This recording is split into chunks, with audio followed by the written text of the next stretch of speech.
cela fait 10 ans que le journaliste Jean Bigilimana a disparu. 10 ans, c'est très long.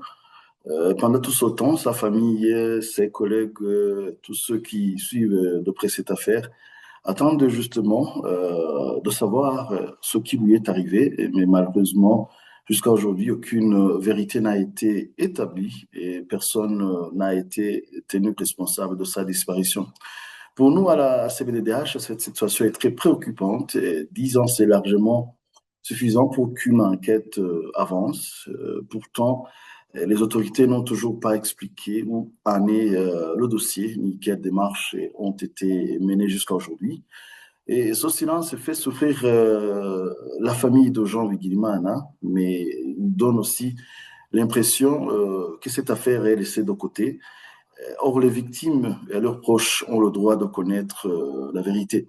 Ce qui est encore davantage inquiétant, c'est qu'il reste beaucoup de zones d'ombre.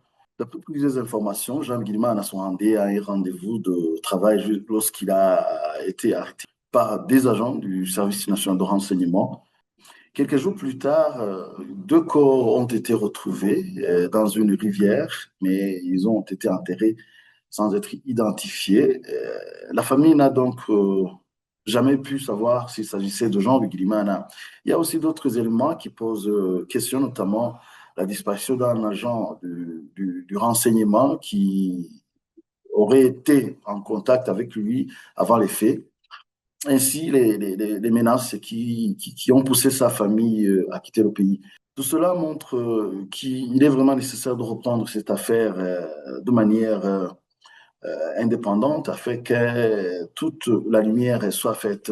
Au-delà du cas de Jean Bigilimana, justement, cette affaire concerne tous les journalistes burundais parce que lorsque un journaliste disparaît et que 10 ans plus tard, personne ne sait ce qui s'est passé, cela crée la peur, premièrement, et beaucoup peuvent hésiter à faire leur travail librement. Et c'est aussi la liberté de la presse qui est touchée.